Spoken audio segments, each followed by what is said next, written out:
Hello, I'm Douglas Cobb with the Guardian Liberty Voice, and I'm talking with Nasir Shansab, the author of Trees of Afghanistan. Uh, I'd like to have you here to talk to you, Nasir.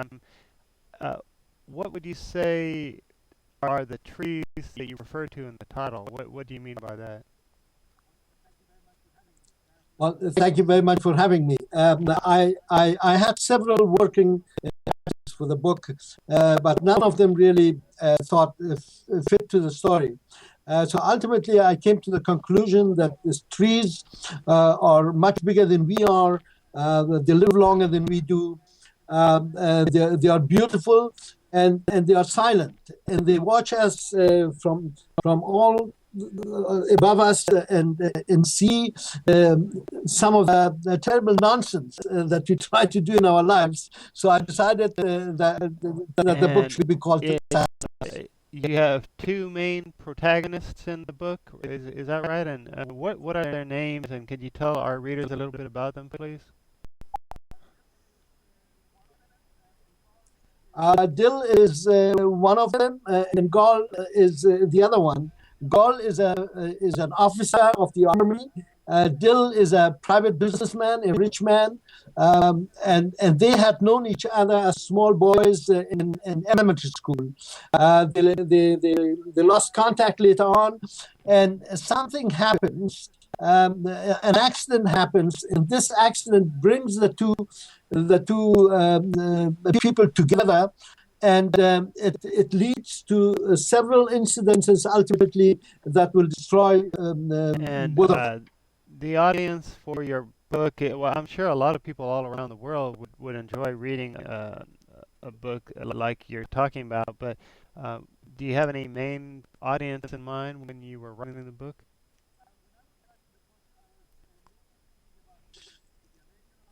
When I was writing the book, I was mainly thinking about the American audience, or let's say the Western audience, people who did not experience dictatorships and lack of freedom. Uh, and, uh, and I thought that it would be of interest to them to see what it does, the lack of freedom, what it does to people, how it forms them, how it affects their relationship to each other, and how actually destructive it is ultimately. And I was hoping that, for example, if an American read it, he would sit back, take a deep breath, and say, "Thank God that I was born in the United States of America and not somewhere else." And also, I hope that people realize that life is very fragile. At least that's what I have experienced, and that they guard what they You have, were and that they one of appreciate what the they have. industrialists in Afghanistan before you came to America in 1975. Could you please tell us a little bit about what the company was that you ran and what kind of things that they made in the company, or what did you do in the company?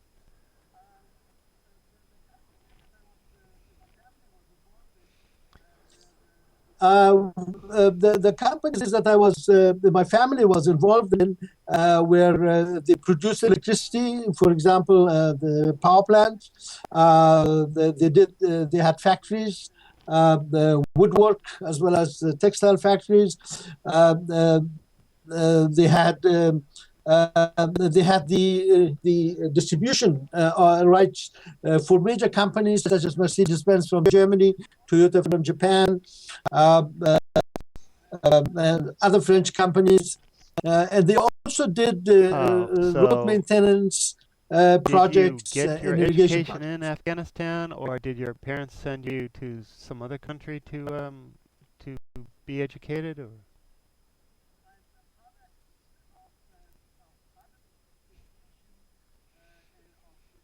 I'm a product of private education in Europe. I went to school in Germany, and I have a Uh, master's degree and from is your Johns book Hopkins Silent in Tree the United set States. in a particular time frame in Afghanistan?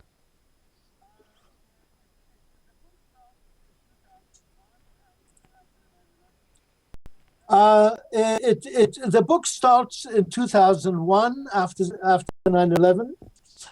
But it goes through periods of time. It's a little bit of a complicated construction, but so it goes. The main section is in the late 1970s, and at the end, I go back to 2001, and it's set in three countries. The beginning is set in the United States. The main portion of the book is set in Afghanistan, and the last section is set in Pakistan in one of the refugee camps. Looking back at how life was like when they lived in Afghanistan?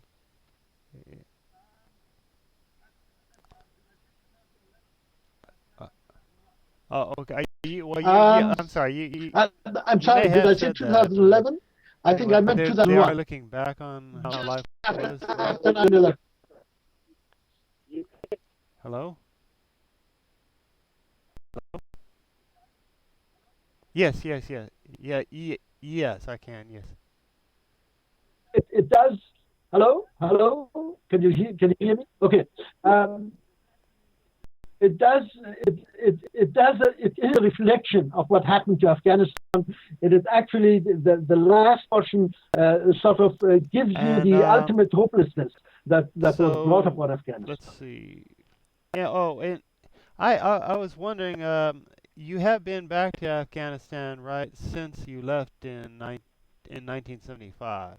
How many times have you been back to Afghanistan?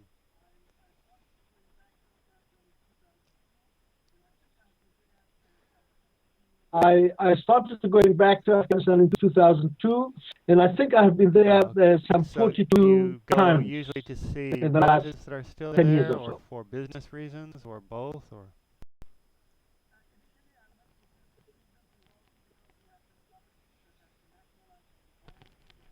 Initially, I went for business reasons, and also because we had some properties that had been nationalized by the communists, and I wanted to take at least some of it back. And I did get some of it back. And I did do a little bit of business, but it became so corrupt. The system ultimately was so corrupt that I couldn't live with it. So I closed down my business activities, and now I'm going back because of the properties and see what is happening. In what ways what ways are the U.S. and humanitarian efforts in general exploited by Afghanistan?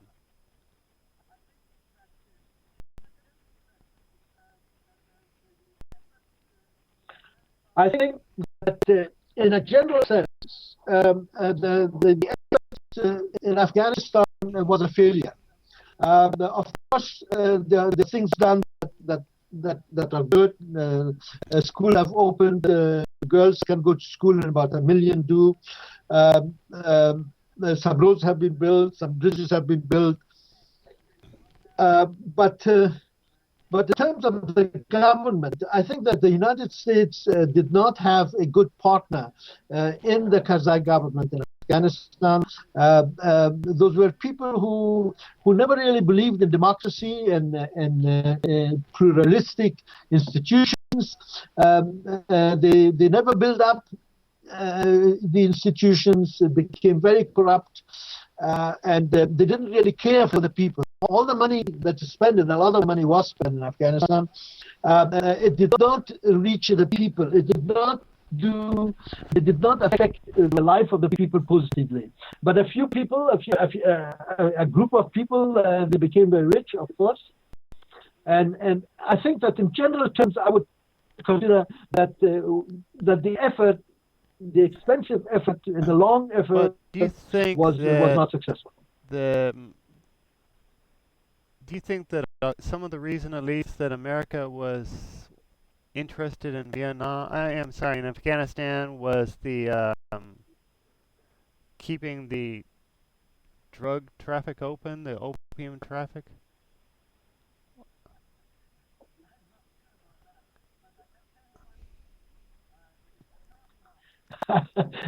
I'm not sure about that, but I can tell you one thing. In 2001, when the United States invaded Afghanistan, Afghanistan produced 200 tons, about 200 tons of opium. And opium is the material you produce heroin from. And today, Afghanistan produces close to 9,000 tons. And all of that happened right under the noses of 150,000 Yes, but highly trained, even when well you say armed under the foreign noses, troops. it's well, I would say not. I mean, it can't just happen under the noses. They have to know that that's going on, and maybe at the most, well, at the best, they would look the other way, and at the worst, they would be complicit in letting the drugs keep flowing on and on. Um, uh, well, yes, yeah. What I meant with Uh, under notice so was that they knew about actually, it. Yes, they absolutely America, knew. well, America has said, given different reasons at different times for being involved in both Iraq and Afghanistan, like weapons of mass destruction, or to begin or to bring democracy to the countries. And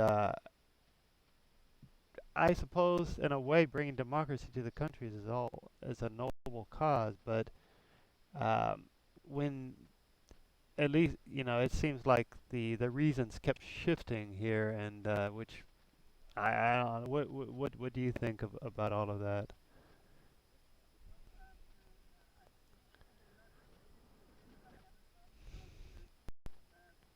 Well, I think initially the United States invaded Uh-huh. Afghanistan because after 9/11, Osama bin Laden was in Afghanistan, and the Taliban did not release him to the United States, and that was mentioned as cause for the invasion of Afghanistan. Later on, the United States said that they would like to help the Afghan people build up their economy, build up their infrastructure, and of course, build up democracy in there.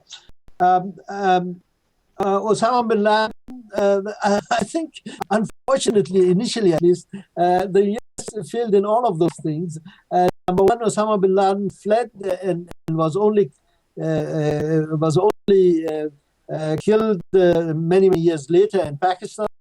No democracy. Afghanistan has no democracy. Everybody talks about democracy, and the Afghan people who never had democracy, they don't understand what actually democracy is. And some of them actually believe that this was a system that was brought by the West so that they could control the Afghan people. So democracy was not introduced in a proper sense. There are no strong constitutions. Law is still in the personal hand of warlords, kingpins, and strongmen.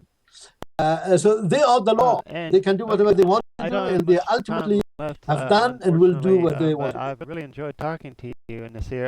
But I was wondering, though, do you think that there can ever be stability in Afghanistan when you have a country, for instance, like Pakistan, right next door to you?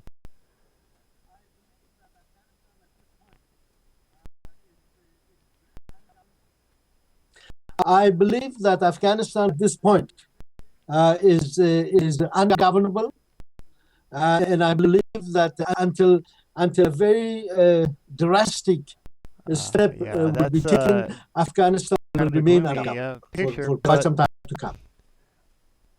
I mean, there's been so many countries fighting over it for so long that yeah, I think something pretty drastic would probably have to happen, unfortunately.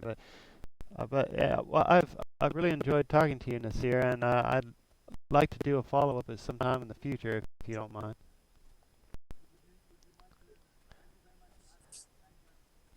Okay, well, thank you very much, and it's been a pleasure to talk Would to be you. my pleasure. Thank